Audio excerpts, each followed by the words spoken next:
आज से लॉकडाउन का अगला चरण शुरू हो रहा है और केंद्र सरकार ने अपनी गाइडलाइंस भेजी हैं।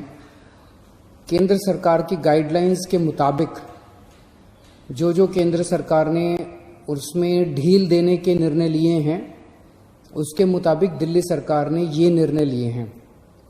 अभी तक जितनी चीज़ें खोली जा चुकी हैं वो खुली रहेंगी। इसके अलावा बार्बर और सैलून की दुकानें खोलने का निर्णय लिया गया है। स्पा नहीं खोला जाएगा, अभी केवल बार्बर और सैलून की दुकानें खोली जा रही हैं। ऑटो, ई रिक्शा, ये जितने ग्रामीण सेवा, ये जितने व्हीकल्स हैं, इसमें एक दिक्कत आ रही थी। मान लीजिए हमने कहा भाई ऑटो में एक ही सवारी चलेगी एक बार में। अब एक परिवार से पति, पत्नी और एक बच्चा अगर घर से निकले तो अब वो पति अलग ऑटो में बैठेगा, पत्नी अलग ऑटो में और बच्चा अलग ऑटो में। इसकी वजह से कई जगह से सुझाव आए थे कि ये थोड़ा सा इम्प्रैक्टिकल हो रहा है। तो चूंकि केंद्र सरकार ने भी इसके ऊपर कोई रेस्ट्रिक्शन नहीं रखा है, तो इस किस्म के रेस्ट्रिक्शन हम भी हटा रहे हैं। केंद्र सरकार ने निर्णय लिया है कि रात को 9 बजे से सुबह 5 बजे तक एसेंशियल सर्विसेज को छोड़ के बाहर कोई नहीं निकलेगा। दिल्ली सरकार भी वो निर्णय लागू करने जा रही है। अभी तक ये था कि 4 व्हीलर्स में केवल ड्राइवर के अलावा 2 लोग बैठेंगे और स्कूटर पे पीछे कोई सवारी नहीं बैठेगी। लेकिन केंद्र सरकार ने अब इसको हटा दिया है, इस कंडीशन को। तो दिल्ली सरकार भी केंद्र सरकार के निर्णय के अनुसार उसको हटा रही है। मार्केट्स में अभी तक हम लोगों ने ऑड इवन लागू किया था कि एक दिन ऑड दुकानें खुलेंगी, एक दिन इवन दुकानें। केंद्र सरकार के गाइडलाइंस में इस तरह की कोई कंडीशन नहीं है, तो अब मार्केट्स में सभी दुकानें खुलेंगी।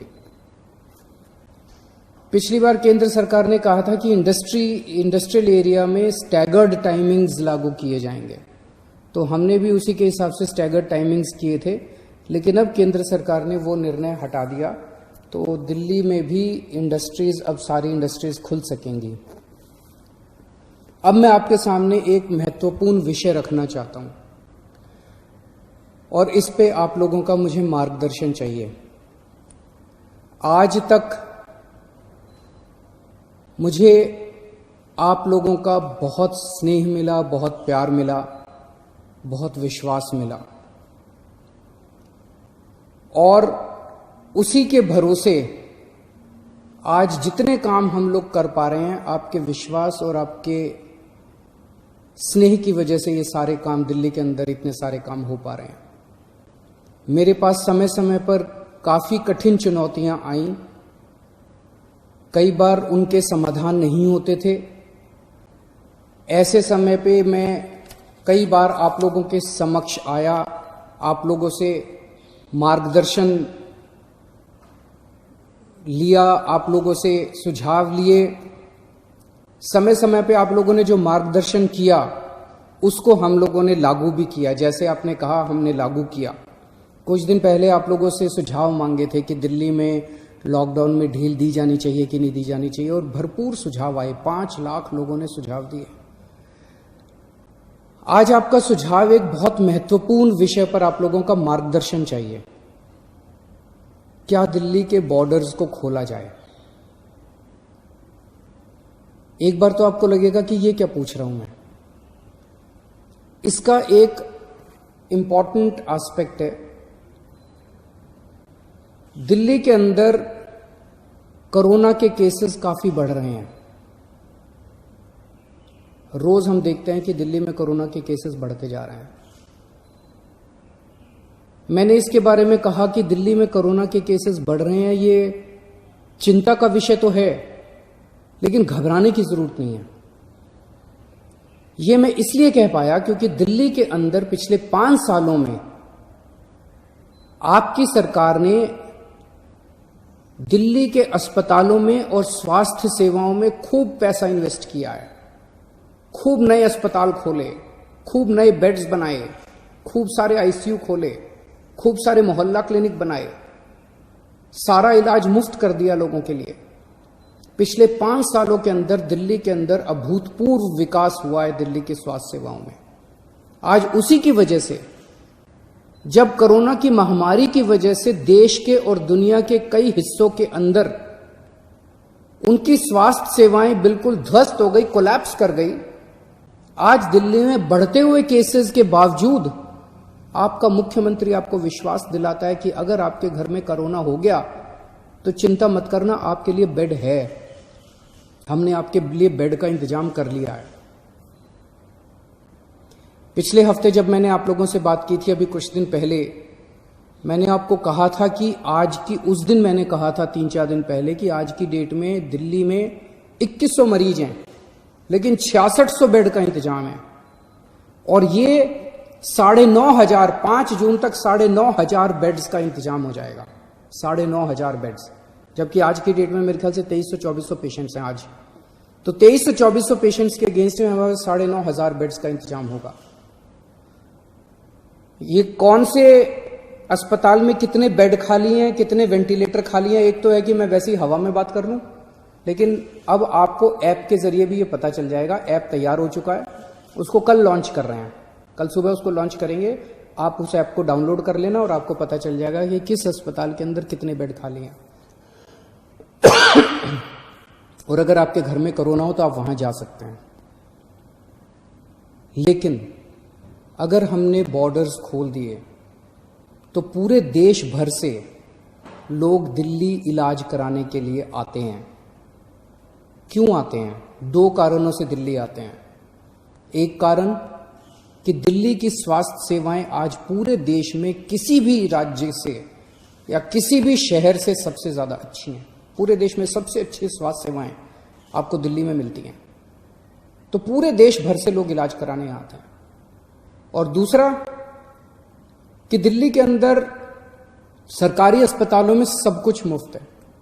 आपका 10 लाख रुपए का भी अगर कोई ऑपरेशन होगा तो वो भी मुफ्त है।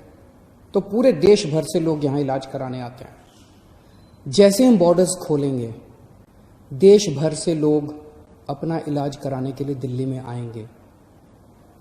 जो आज मैं आपको कह रहा हूं कि 9,500 बेड्स हम लोगों ने आपके लिए रखे हुए हैं अगर कोरोना हो जाता है, जबकि आज दिल्ली में केवल 2300 पेशेंट्स हैं।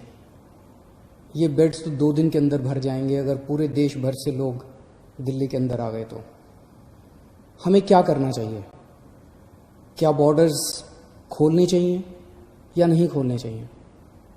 कुछ लोगों का कहना है बॉर्डर्स खोल देने चाहिए, लेकिन दिल्ली के अस्पतालों को केवल दिल्ली के लोगों के लिए, दिल्ली में रहने वाले लोगों के लिए, दिल्ली में जो लोग रह रहे हैं उनके लिए, उनके इलाज के लिए दिल्ली के अस्पतालों को इस्तेमाल किया जाए, उनके लिए रिजर्व किया जाए। लेकिन दिल्ली तो दिल वालों की है, दिल्ली तो सबकी है, दिल्ली तो देश की राजधानी है। दिल्ली तो केरला वालों की भी है, तमिलनाडु वालों की भी है, यूपी वालों की भी है, बिहार वालों की भी है, झारखंड वालों की भी है, महाराष्ट्र वालों की भी है। दिल्ली तो आज तक सबका इलाज करती आई है, फिर दिल्ली मना कैसे कर सकती है किसी का इलाज करने के लिए? तो कुछ लोगों का सुझाव है कि जब तक कोरोना है तब तक के लिए कम से कम दिल्ली के अस्पतालों में केवल दिल्ली में रहने वाले लोगों का इलाज होना चाहिए। क्या होना चाहिए? बहुत सारे सुझाव हैं।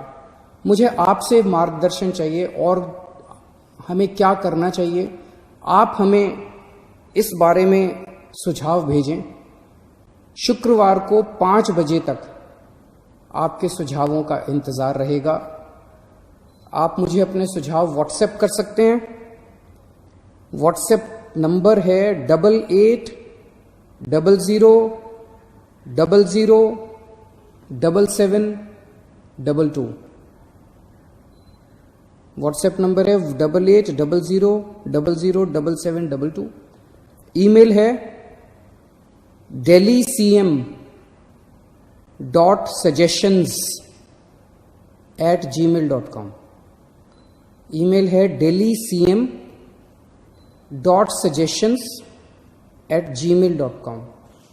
और अगर आपके पास व्हाट्सएप नहीं है, अगर आपके पास ईमेल नहीं है, तो आप इस नंबर पे फ़ोन कर सकते हैं और अपना सुझाव छोड़ सकते हैं, आपकी आवाज़ रिकॉर्ड हो जाएगी।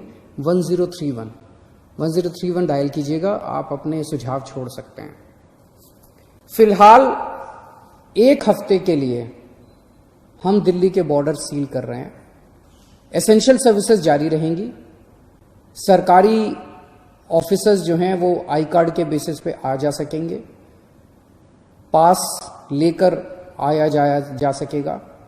तो फिलहाल 1 हफ्ते के लिए हम अपने बॉर्डर सील कर रहे हैं। उसके बाद जो सुझाव आएंगे, जो आप मार्गदर्शन करेंगे, जो आप जैसा कहेंगे, सभी के सुझावों के आधार के ऊपर हम एक्सपर्ट से भी बात करेंगे और भी बहुत सारे लोगों से बात करेंगे।